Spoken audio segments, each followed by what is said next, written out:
Good morning dear student. आज हम class 10 के में इसके एक थ्योरम करने जा रहा हूँ। इसे हम थैलेस थ्योरम भी कहते हैं, थैलेस थ्योरम और बीपीटी थ्योरम भी कहते हैं इसे। ठीक है, थैलेस थ्योरम भी कहते हैं और बेसिक प्रोपोर्शनैलिटी बीपीटी थ्योरम भी कहते हैं। और आपको एग्ज़ाम में दोनों नाम से पूछे जा सकते, कोई भी एक नाम से पूछे जा सकते। या तो इसका स्टेटमेंट लिखा होगा, या तो आपको थैलेस थ्योरम प्रूव करने के लिए पूछा होगा, या तो बीपीटी। इसका मतलब ये इम्पोर्टेंस थ्योरम है आपके लिए। अब इस थ्योरम को समझने की कोशिश करिए। इन ए ट्रायंगल, एक ट्रायंगल है आपके पास, ये एक ट्रायंगल है आपके पास। ठीक, ए लाइन ए बी सी आपके पास एक ट्रायंगल है। A line drawn parallel to one side to intersect the other side। ये कह रहा है कि भाई एक लाइन ड्रा किया हुआ है दो, कोई भी एक साइड को पैरेलल। इसका मतलब ये लाइन हो गया, इस लाइन बी सी का पैरेलल हो गए। ए बी सी में रखते हैं इसका नाम डी। ठीक, to intersect the other side in a distinct point. अलग अलग पॉइंट्स पे ये क्या कर रहा है, इंटरसेक्ट कर रहा है। ठीक, divide the two side in the same ratio. इसका मतलब ये कह रहा है कि भाई ये दोनों साइड को बराबर रेशियो में डिवाइड कर रहा है। A D upon D B equal to A E upon E C, A E C कर रहा है। ठीक, ये हमारे पास दिया गया है, ये हमारे पास इतना ही गिवन है। इसके बाद बाकी हमें प्रूव करना है। ठीक, अब यहाँ पे देख लीजिए, गिवन हमारे पास क्या था, गिवन हमारे पास है ये दो साइड क्या है, पार्लर है, D E parallel to B C. To prove हमें क्या करना है, टू प्रूव करना है ये दो ratio divide the two side in the same ratio. ये दोनों ये साइड्स दो इक्वल रेशियो में डिवाइड होता है कि नहीं, वो रेशियो हमें इक्वल है कि नहीं वो चेक करना है। A D upon D B equal to A E upon E C, ये हमें चेक करना है। ठीक, अब इसमें थोड़ा बहुत हमें कंस्ट्रक्शन करने की ज़रूरत है। क्या करना है कंस्ट्रक्शन, यहाँ पे देख लीजिए। अच्छा, area of a triangle equal to किसके बराबर होता है, area of a triangle half of base into height. इसमें हमारे पास हाइट नहीं है, इसका मतलब हमें एक हाइट यहाँ से ड्रा कर दो इस साइड वाली लाइन पे, और एक लाइन यहाँ से ड्रा कर दो यहाँ से। ये हो गया बी ई, मैं इसको एम मान लेता हूँ, इसको एन मान लेता हूँ। ठीक, इसी तरीके से यहाँ से भी इन दोनों को ज्वाइन कर दो, ये भी ज्वाइन कर दो, हो गया आपका। ठीक, मैंने क्या किया, ज्वाइन बी ई किया, डी सी किया, एंड ड्रा क्या कर दिया, E M perpendicular to A B पे, E M perpendicular to A B कर दिया, and D N perpendicular to किस पे कर दिया, ए सी पे। ये आपका नहीं है, ये वाला पोर्शन नहीं है आपका। ठीक, अब आइए पहले हम इस साइड का देखते हैं, बाद में उस साइड ए सी वाले साइड का देखते हैं। पहले आप जाइए in triangle A D E, in triangle A D E proof, ये आपका प्रूफ है। In triangle A D E, area of a triangle, area of triangle A D E, area of a triangle equal to half of base into height. Half हो गया ये base, जिस side पे आपका perpendicular बन रहा है वो आपका क्या है, बेस है। इसका मतलब यह हो गया ए डी आपका क्या हुआ, base, A D into height. Height हमारा क्या होना चाहिए 90 डिग्री का, इसका मतलब ये हुआ ई एम। कोई दिक्कत नहीं ना। एरिया ऑफ ट्रायंगल, हमें क्या चेक करना है, रेशियो चेक करना है, एरिया ऑफ ट्रायंगल। अब यहाँ पे आइए, ये इस वाले ट्रायंगल में डी बी ई में, area of triangle D B E में, इसमें भी यही होगा half of base into height.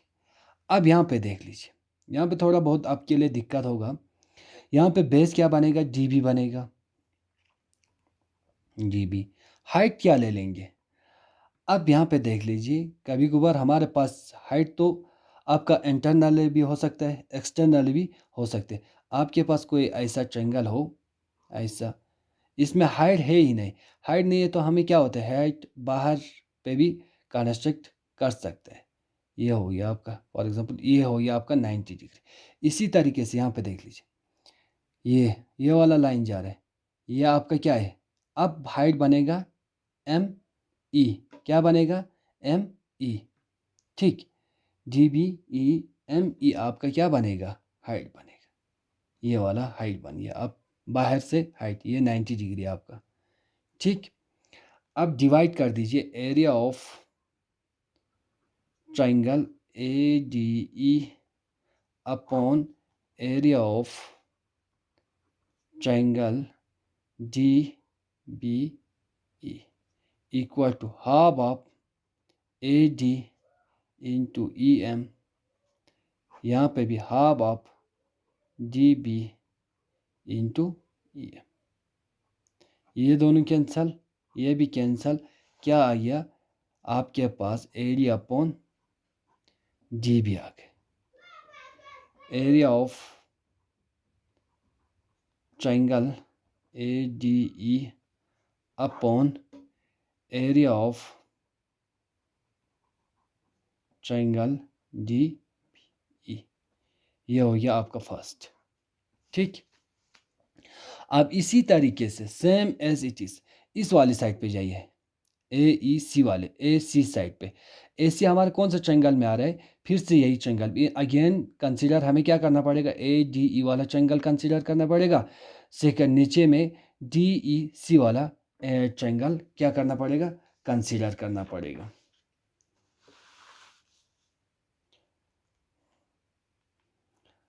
Again consider triangle A D ई, हमें फिर से एंगल ए डी ई क्या करना पड़ेगा, कंसीडर करना पड़ेगा। इसमें भी एरिया निकालना पड़ेगा, area of triangle A D ई निकालो। अब यहाँ पे क्या होगा, बेस और आपका हाइट दोनों क्या होगा, चेंज होगा, ठीक। Area of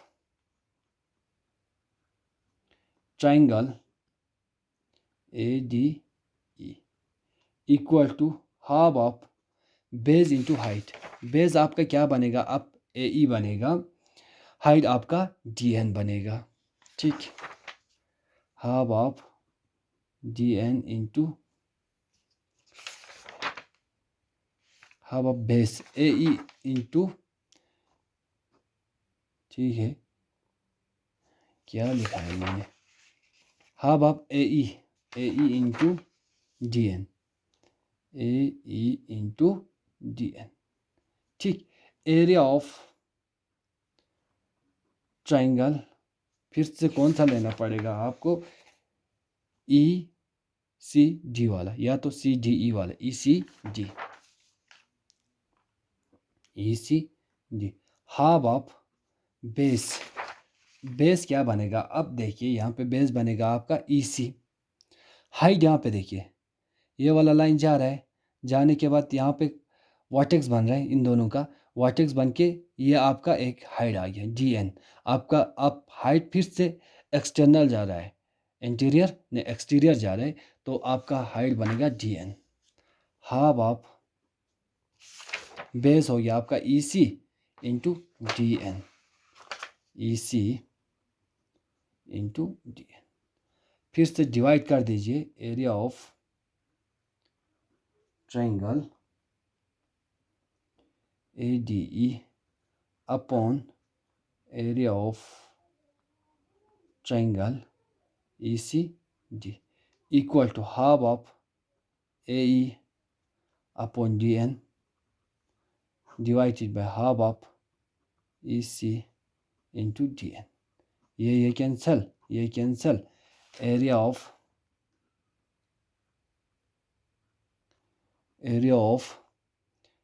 triangle ADE upon area of triangle ECD equal to आपके पास AE अपॉन EC बचा। ये आपका सेकंड मान लो इसको। ठीक, ये दो तो आ गए।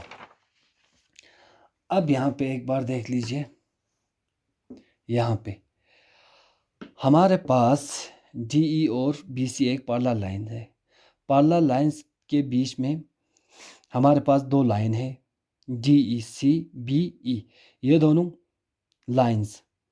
अब यहाँ पे देख लीजिए, हमारे पास एक प्रॉपर्टी है, जब कभी भी दो पैरेलल लाइंस में कोई भी पैरेलल लाइंस के बीच में ट्रायंगल बनते हैं, ट्रायंगल सेम साइज और सेम बेस पे होता है, तो इन दोनों क्या हो जाते हैं, इक्वल हो जाते हैं। ठीक, इक्वल हो जाते, एरिया इनका क्या आते, इक्वल हो जाते।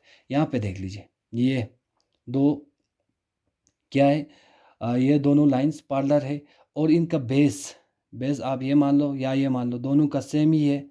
यहाँ से भी ये लाइन निकल रहा है, यहाँ से ये लाइन निकल रहा है, या तो आप इस तरीके से माने तो D से निकल रहा है दोनों का बेस। जब कभी भी दोनों का बेस सेम हो, तब जाके एरिया दोनों का क्या हो जाते, इक्वल हो जाते हैं। ठीक, area of triangle DBE equal to area of ECD, ये दोनों ट्रायंगल का एरिया क्या होंगे, इक्वल होंगे। ठीक, area of triangle DBE equal to area of triangle ECD। क्यों? क्योंकि यहाँ पर रीज़न लिखो, ट्रायंगल ऑन सेम बेस, दोनों का बेस क्या है, सेम है। दैट सेम लाइन लिख देते हैं, same line that is base. अब बेस भी मान लो इसको, and in between same parallel line, and in between same parallel line. ये हो गया आपका इसका रीज़न। इसका मतलब आपके पास क्या हुआ, इसका मतलब ये हुआ कि भाई दोनों का बेस और लाइन क्या है, दोनों का लाइन, ये बेस मान लो, बेस दोनों का क्या है, सेम ही है, इसीलिए इनका एरिया भी क्या होंगे, बराबर के होंगे। अब देखिए यहाँ पे इसके नीचे ECD है, ECD, यहाँ पे आइए आप, इसके नीचे DBE है, DBF है। जब एरिया बराबर होंगे तब जाके ये दो साइड भी क्या होंगे, आपका इक्वल ही होंगे। ये दोनों साइड भी आपके क्या पास क्या होंगे, इक्वल ही होंगे। ठीक, अब ऐसे लिख सकते हैं हम, from equation second become, equation second आपका क्या बनेगा, यहाँ पे देख लीजिए, ये एरिया दोनों का बराबर है, DBE और ECD। जब एरिया बराबर है तो ये दोनों भी क्या है, इक्वल है। हम ECD की जगह पे DBE भी लिख सकते हैं। Area of triangle ADE upon area of triangle DBE। कैसे, x इक्वल टू 10 हो, y इक्वल टू भी 10 हो, इसका मतलब ये हुआ x इक्वल टू y, ऐसे ही हुआ ना, यही हो रहा है, AE अपॉन EC। ये हो गया आपका इक्वेशन नंबर 3। फ्रॉम